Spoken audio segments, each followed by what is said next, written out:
great response to Truwellth's diabetes management series covering nutrition and diet, Dr. Anil Bhoraskar systematically presents the treatment options for managing diabetes. Dr. Anil Bhoraskar has completed his MD from Grant Medical College, Mumbai in 1980 and has been recently awarded the Fellowship of Royal College of London. In his 4 decades of diabetes practice, he has treated over lakhs of patients with diligence. Treatment of diabetes being Dr. Anil Bhoraskar's forte, this episode is a must watch to understand what drugs can be appropriate in management of diabetes. We are fortunate to be able to pick pearls of wisdom from this huge personality. Truwellth is most proud to bring to you this episode as Truwellth believes in separating science from hype and bringing authentic nutrition and healthcare information to your fingertips. Please remember, this episode presents the doctor's experience for better understanding and management of the disease. However, no treatment should be taken without proper advice from a physician or healthcare professional. You can feel free to reach out to Truwellth for taking advice from these stalwart doctors and nutrition experts. Over to Dr. Anil Bhoraskar. Our next episode, which I have been forced to discuss by many of people who saw my program on YouTube. They said, Doctor, there are so many new drugs which have come in the market, and at times we are really confused because from doctor to doctor or from institution to institution, people keep on changing the brands or the type of drugs. So I thought I'll just give some total of some of the drugs which are traditionally used and have been used for years together. But the first principle which I must tell you, that all the new drugs are not the best and old drugs are not to be condemned. They are as good, they are as effective, they are still working on human body. So one has to be very judicious in understanding what is the mechanism of action of all the drugs. I have tried to simplify this. So essentially, the drugs are divided into 2 categories. One is the orally effective drugs, and the second drugs or therapies are injectables. The orally effective drugs traditionally are 3: metformin, sulfonylureas, and alpha glucosidase inhibitor. They have been used for years together very successfully. Many type 2 diabetics have been treated very well. They have been able to manage their diabetes and avoided complications for 20-25 years. I know some people who have used metformin and sulfonylurea for last 25 years and they have not developed a complication. And the HbA1c, we never did it first earlier. Now HbA1c started doing it last 5-6 years. And the HbA1c is also not bad. So these drugs are good, they are easily available, and the most important, they are cheap. They do not cause burden on the patient's pocket and reasonably safe. Patients tolerate them well, and they are, if you say the whole consensus, in spite of a lot of new trials and a lot of new promotional activities of many pharma companies,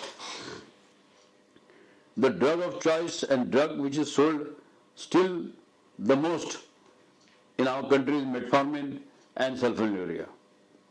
So it's an age-old drug, useful. But what was the need for finding new drugs? Because these drugs had some shortcomings. And what is the first shortcoming of sulfonylurea? Sulfonylurea basically is a drug which contains a sulfa molecule, and it stimulates your pancreas. So it is working on the premises that your pancreas has got some viable beta cells. The beta cells are still there, which are producing insulin. So you stimulate them a little bit and squeeze more insulin out of that. That is the basic funda of these drugs. We call them insulin secretagogues. They make pancreas produce more insulin, and in patients who have marginal insulin deficiency, these drugs are useful. They produce more insulin and can bring down the blood sugar. Now, what is the problem with these drugs? Number one, sulfonylurea can produce little more action than what it's supposed to do. What is that more action? More action, it produces more insulin than required. It doesn't produce insulin like in normal body. The body produces insulin as the amount of food enters the liver. It produces the exact amount of insulin which is required for that. The body never produces more insulin. But sulfonylurea does not have that feedback system. So it produces insulin in a large amount, and sometimes the food may not be as much, and the patient may have more insulin, and therefore it produces hypoglycemia, which is definitely more dangerous than the disease. So hypoglycemia was one side effect of sulfonylurea. Second thing, with sulfonylurea, as the insulin is being produced more, the person eats more. He feels well and he eats more. His sugar is under control. All the time the blood sugar which was being lost in the urine along with the water, that is stopped. So the guy who is on sulfonylurea puts on 4 to 5 kilos of weight. Now that is not liked by many type 2 diabetics who are basically come for obesity. So weight gain and hypoglycemia are the two major side effects or unwanted effects of sulfonylurea. So they thought that we must find out something else. So there was a lot of research recently, and in last 10-15 years there have been a group of drugs, and they found out that there is something known as a system in the body, incretin system, which is in response to food, the gut produces a hormone, and that is known as GLP-1, and that produces improved action of insulin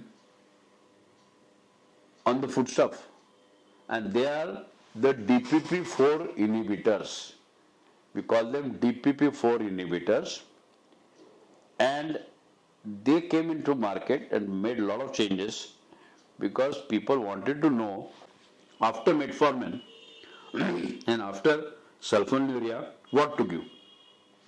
The only option of insulin. People did not want insulin.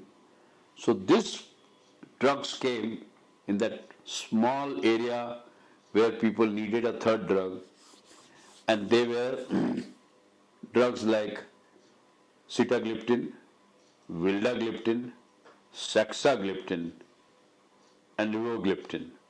Now these gliptins are DPP-4 inhibitors.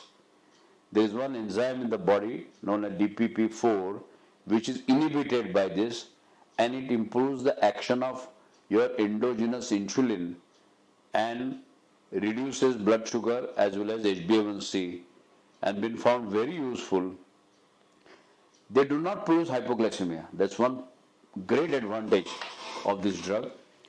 And therefore combining this drug with the existing sulfonylurea metformin became a practice in many patients, and they could delay the use of insulin by 2 to 3 or 4 years, brought down their weight, brought down their other enzymes which were detrimental, and also help to bring down HbA1c.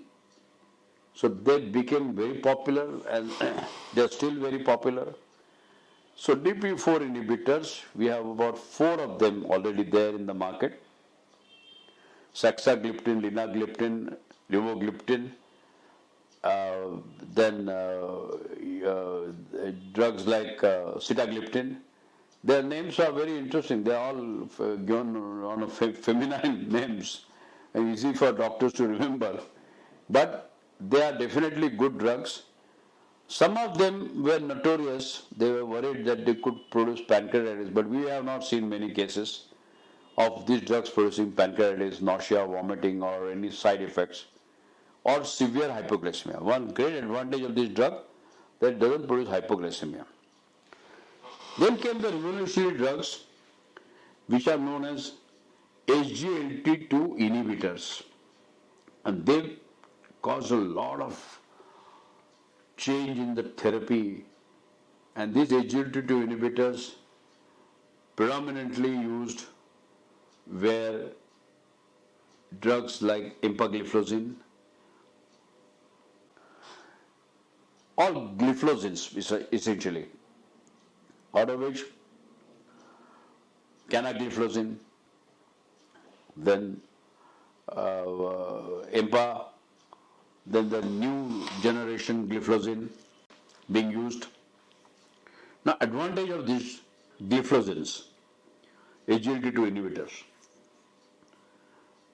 One, it brings down the blood sugar. Second, it also acts on water retention. It causes diuresis. It causes volume contraction. It reduces the cardiac output and brings down the blood pressure. And most important and most rewarding experience with gliflozins is causes weight reduction. People want weight reduction, 5 to 6 kilos weight loss. And this drug now is used very, very frequently by the cardiologist because they see the benefit of this. So these 4 drugs which have come up in the market recently are very, very encouraging. We probably started with dapagliflozin, then came Cana, then it came with empagliflozin, and there are multiple trials. Nowadays what they do, what is known as CV outcome trials. What is the CV outcome trials? Formerly there was a drug known as glitazones, excellent drug, rosiglitazone. This drug brought down the blood sugar in many patients, but it produced cardiac abnormalities, and America banned that drug. But its other cousin, pioglitazone, is still on, and it's an excellent drug for insulin resistance. India, we still use pioglitazone. So after this episode of multiple cardiac abnormalities faced by this drug, there is something known as CV outcome trials, that is cardiovascular outcome studies done on thousands of patients to see the safety of these drugs. Now the issue is that the drug may be effective, it brings down the sugar, but it must not have any cardiac abnormalities, either in form of failure or cardiac attacks, and therefore CV safety is a primary event in managing any new drug, and therefore you must have CV safety reports. All these drugs, gliflozins, have passed the test of CV safety trials where they spent millions of dollars on that for the CV safety, and it has proven that these drugs are safe to be used. Now, the only problem with these gliflozins is the passing lot of sugar in the urine. The basic mechanism of SGLT2 inhibitor, it is a glucose transport inhibitor, sodium glucose transporter inhibitor. Therefore, what it does at the kidney level, it throws away 180 grams of sugar in the urine. So it's very strange that the very symptom of diabetes, that is passing sugar in the urine, has now become a treatment. That you throw 180 grams of glucose in the urine, thereby causing loss of sugar, and along with the urine you lose water because the sugar has to pass off with the equal amount of solute. So they lose water and they lose sugar. Luckily, they don't lose sodium. The sodium is not lost. So there is no loss of sodium, but loss of sugar and loss of water. Now what happens when there is so much of sugar passing in the urine? Obviously, sugar is a substance which will invite germs. And therefore, when the urine passage passes so much of sugar in a day, it becomes vulnerable to infection, particularly in females. And it can cause severe urinary tract infection if the woman does not follow principles of personal hygiene. These problems were seen more in the foreign countries, but not in our country so much, of causing fulminant urinary tract infections and fulminant necrotizing fasciitis and complications. Although there is a black box warning of these drugs that this can happen, and people who are vulnerable for urinary tract infection, particularly females, elderly females, should not use this drug, because this is one side effect of this. Other side effects are few, but they are not to pay so much attention. But I think the greatest side effect, in my opinion, of this drug is they are costly. Any drug which is beyond the means of a common man on a long-term basis. Some of the drugs are almost 42 rupees a day. That becomes quite a lot of expenditure. This will be solved if more number of people use this drug and the manufacturers bring down the price because of the volume. Thank you very much for all this program that you have listened to me carefully, and probably I'm sure this will help you in definitely helping in bringing down your blood sugar as well as HbA1c and feel well in spite of having diabetes. Thank you.